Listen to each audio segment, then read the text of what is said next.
अपने गुस्से को शांत कैसे करें? एक कहानी सुनने के बाद आप गुस्सा करना छोड़ दोगे। गुस्सा आना आम बात है, लेकिन उस गुस्से को नियंत्रित करना थोड़ा मुश्किल है।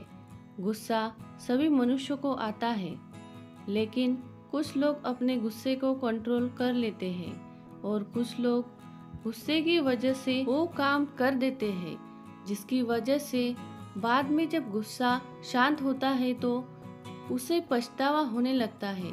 कई बार हमें गुस्से की वजह से बहुत बड़ा नुकसान भी हो जाता है। दोस्तों, तो अगर आपको भी बहुत ज़्यादा गुस्सा आता है तो यह कहानी आपके लिए ही है। इस कहानी में जानेंगे कि एक लड़का कैसे बार बार परेशान होता रहता है लोगों से और परिस्थितियों से। वो तो इंसान पर अपना गुस्सा उतार देता है, लेकिन जब प्रकृति की बारी आती है तो वो अचानक शांत हो जाता है और समझ जाता है कि गुस्सा कोई और नहीं दिलाता है बल्कि हमारे अंदर से ही आता है।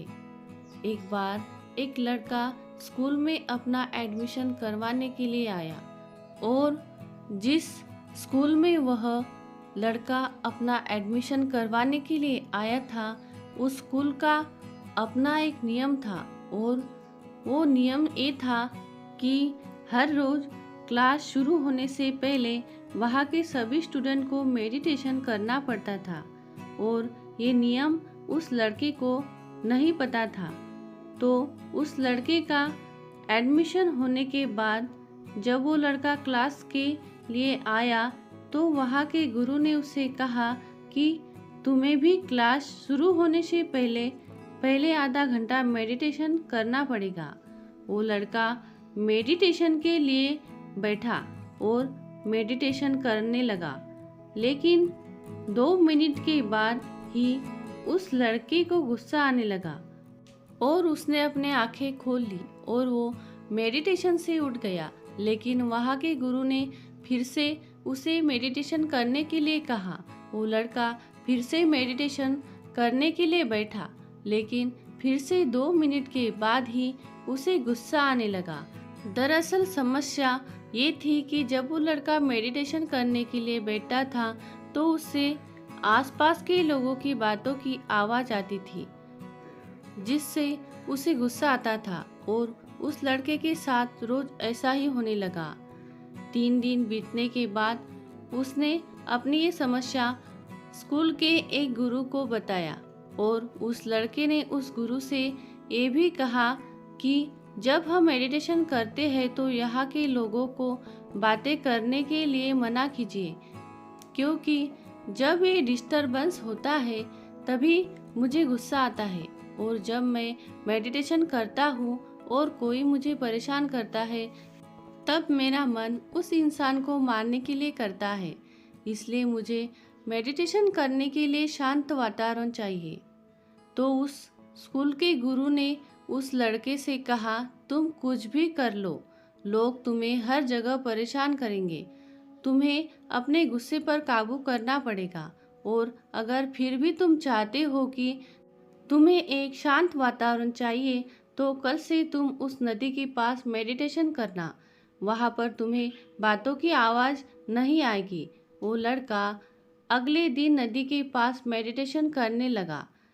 जब वो मेडिटेशन करने के लिए बैठा तो थोड़ी ही देर के बाद वहाँ से एक आदमी अपना कुत्ता लेकर जा रहा था। उस कुत्ते की आवाज़ से उस लड़के को डिस्टर्ब हुआ और उसे गुस्सा आ गया और फिर से 3 दिन तक उसके साथ ऐसा ही हुआ।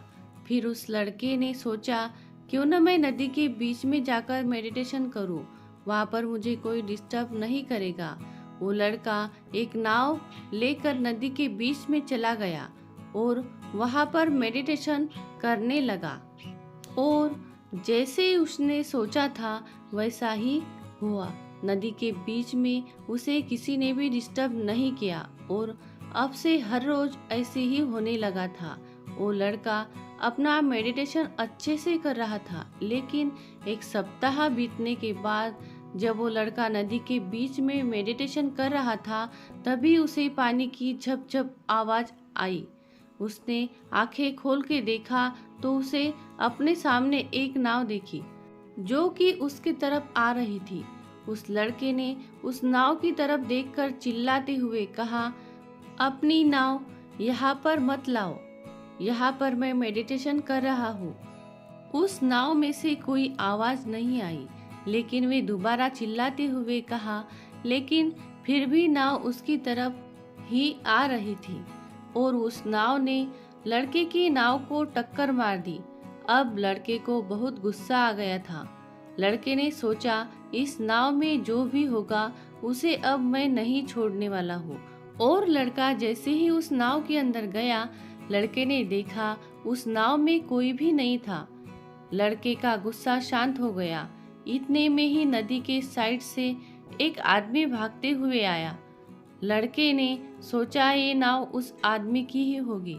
लड़के को गुस्सा आया और फिर से लड़का उस आदमी पर चिल्लाने लगा, लेकिन वो नाव उस आदमी की थी ही नहीं।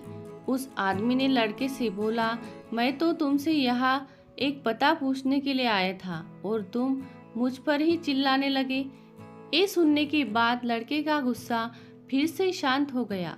फिर वो लड़का उस नाव को उस दिशा में लेकर गया जिस दिशा से वो नाव आई थी, लेकिन ये सोचा कि वहाँ पर इस नाव का मालिक मिल जाएगा, वहाँ पर जाकर उस पर अपना गुस्सा निकालूंगा। लेकिन ये लड़का जब वहाँ पर पहुँचा तो वहाँ पर पहुँचने के बाद इसे मालूम पड़ा कि ये नाव जो बंधी हुई थी और तेज हवा और लहरों की वजह से ये खुलकर खुद नदी में चली गई। अब उस लड़के का गुस्सा फिर से शांत हो गया। वो किसी को कुछ बोल नहीं सकता था, क्योंकि ये सब जो हुआ था ये प्रकृति की वजह से हुआ था। किसी का भी इसमें कोई दोष नहीं था। फिर उस लड़के ने 1 मिनट के लिए ये सोचा, जब इस नाव ने मेरे नाव को टक्कर मारी थी तो तब मुझे बहुत गुस्सा आया था और मेरा मन ये कह रहा था कि जिस किसी ने ये किया हो उसे मैं नहीं छोड़ूंगा। और जैसे ही मुझे पता चला कि वो नाव खाली है, उस नाव में कोई नहीं है, तो मेरा गुस्सा शांत हो गया।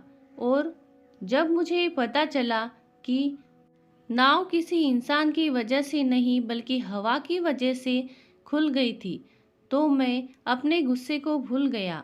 यही सेम चीज़ होती है हमारे साथ भी। जब हमें किसी चीज़ पर गुस्सा आता है और चीज़ किसी इंसान की वजह से होती है, तो हम गुस्सा उस इंसान पर तो निकाल लेते हैं, लेकिन जब कोई चीज़ प्रकृति की वजह से होती है तो हम अपना गुस्सा किसी पर निकाल नहीं सकते और हम अपने गुस्से को भूल जाते हैं। क्यों ना अगर हम हर बार ऐसा ही सोचे, जब हमें गुस्सा आए किसी इंसान की वजह से, तो हम ये सोचे कि अगर ये प्रकृति की वजह से होता तो क्या हम उस इंसान पर चिल्लाते। मैंने बहुत से लोग देखे हैं जो अपने गुस्से को जरा भी कंट्रोल नहीं कर सकते और फिर जिंदगी भर पछताते रहते हैं, क्योंकि गुस्से में इंसान नहीं रहता है, जानवर बन जाता है। याद रखिए, अगर आप अपने गुस्से में एक पल के लिए सब्र कर लेते हैं तो आप 1000 दिनों के दुख से बच जाएंगे। इस कहानी में आपने जाना कि कोई भी इंसान तभी गुस्सा करता है जब कोई चीज़ इंसान की वजह से हुई हो, लेकिन जब वही चीज़ प्रकृति की वजह से होती है तो इंसान गुस्सा नहीं करता है। यह कहानी बताती है कि लोग तो सभी जगह आपको परेशान करेंगे ही, लेकिन यह आप पर निर्भर करती है कि आप उससे परेशान होते हैं या नहीं, आप उस पर गुस्सा करते हैं या नहीं। अगर आप थोड़ी देर के लिए अपने गुस्से को रोक लेते हैं तो आने वाली कई दिनों को खुश होकर बिता पाएंगे। हम उम्मीद करते हैं कि यह प्रेरणादायक कहानी आपको पसंद आई होगी और आपको इससे अच्छी सीख मिली होगी।